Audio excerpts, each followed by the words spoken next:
Good morning again.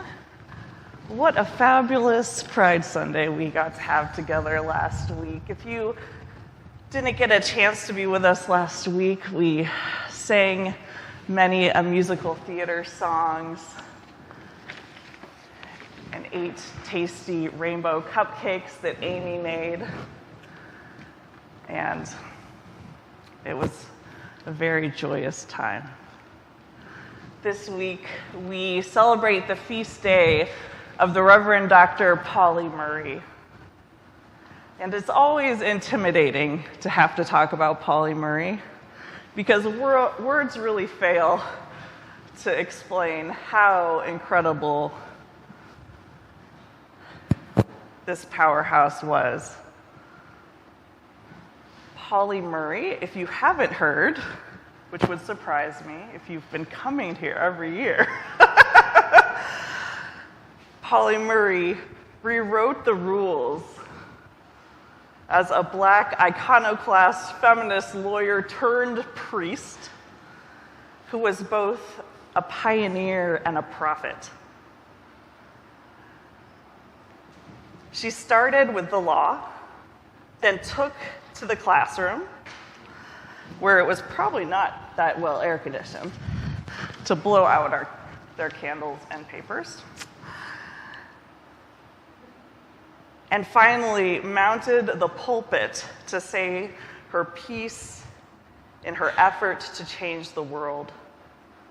She often felt misgendered and described herself feeling like a man. And now,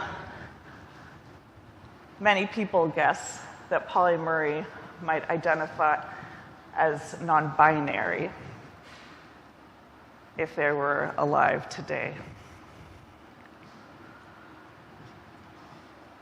Pauli Murray is a saint for today. One of the people I love to listen to. I realized I listened to this creator as kind of like a daily devotion almost, because I feel like they always draw me deeper into the truth of the moment. Their name is Christiana Smith. And she wrote recently, in the face of all these policy changes, in the face of flooding, and folks being left without structures to warn them of climate doom, and in the face of bills being passed that strip away protections for disabled people and people who rely on Medicare, she writes, "You need to have care as your primary purpose. The focus needs to be, how do we care for one another, even if I don't like you, even if I don't know you that well? How do I care for the other people around me?" Partnering with God, partnering with the Spirit of God to care for each other is pretty much the opposite of competition, pretty much the opposite of rivalry, pretty much the opposite of wanting more for ourselves at the expense of others. And I think Pauli Murray exemplified this care as she followed God and followed her own callings in the world. She cared for people on a human, individual level. She was born in Baltimore in 1910 and lived until 1985.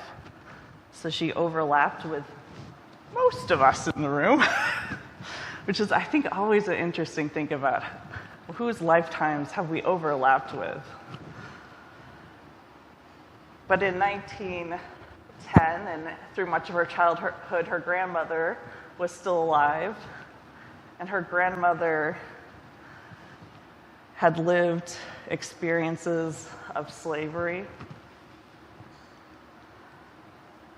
She called herself, and I'm just going to keep using she, her pronouns for Pauli Murray because that was mostly what she used for herself in that time period.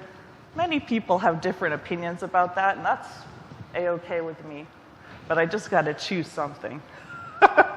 Language is so limited when it comes to describing the complexity of human beings. It makes sense because we were created by an infinite God, right? But Pauli Murray's compassion showed up in how she treated people and then also how she invested in policy. Pauli Murray stood bravely against police violence and other forms of racism as a lawyer. Her unorthodox legal brilliance prompted Thurgood Marshall and his cohorts of social engineers in the Brown versus Board of Education case, which was a huge win against inequality, yes, and inequality, which challenged the separate but equal policies of the segregated states, calling them unconstitutional.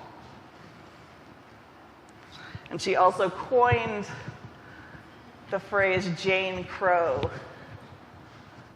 based off of Jim Crow, to describe the specific experience of Black women and other women of color who not only experienced racism, but sexism, and just the complicated ways that one has to navigate the world with those two things producing rather disrespectful living conditions. If that wasn't enough, she was the first in many things, and also the first at the time Black female Episcopal priest to be ordained in the United States. I have a feeling there were probably a number of trans priests already, but I also like to claim Pauli Murray as a beautiful image of trans people being ordained and living out their calls.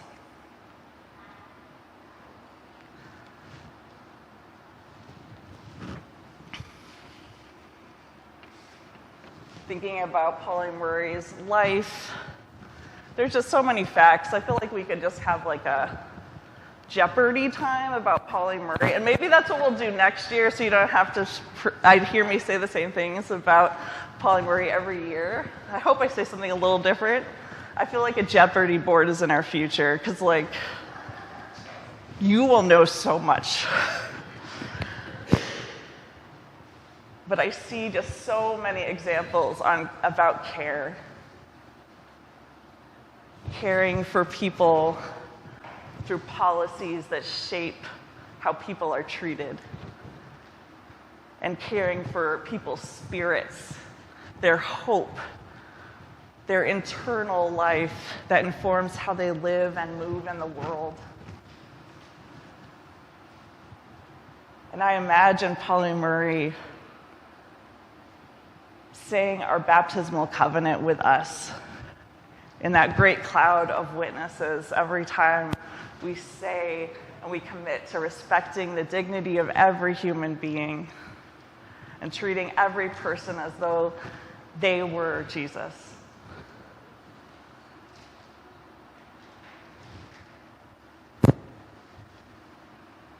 And my simple request of myself and you today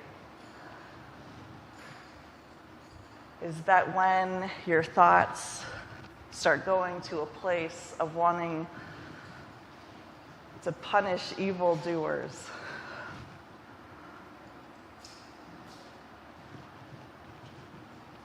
when your thoughts go to the place of competition where there should be care, to remind yourself of all the ways that Pauli and many of the saints who have gone before us lived out their care.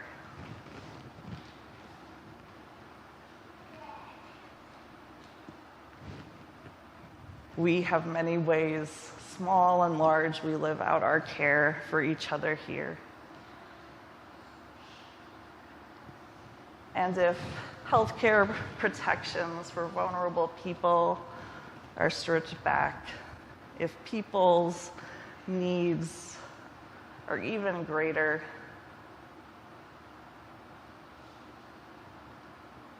caring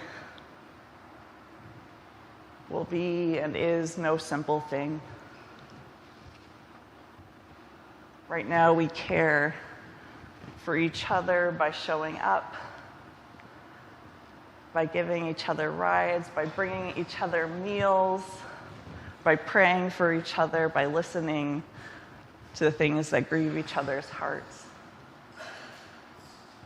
We care for each other by giving out and having available those little red cards that remind folks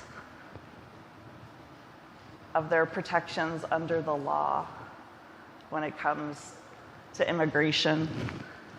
We care for each other at First Nations Kitchen, our little food pantry, and a hug after church, by driving each other to the doctors, by working for policy change, for speaking up for Palestine in the public square. When I look at you, I look at all the ways I know you already care. And when you are tempted to censure something else, maybe it's that amazing retaliatory instinct, which is totally fine and very emotionally healthy. But we remind ourselves that we are more than our instincts. We are more than our culture says we are. And we can follow in Pauli's footsteps and offer each other basic care.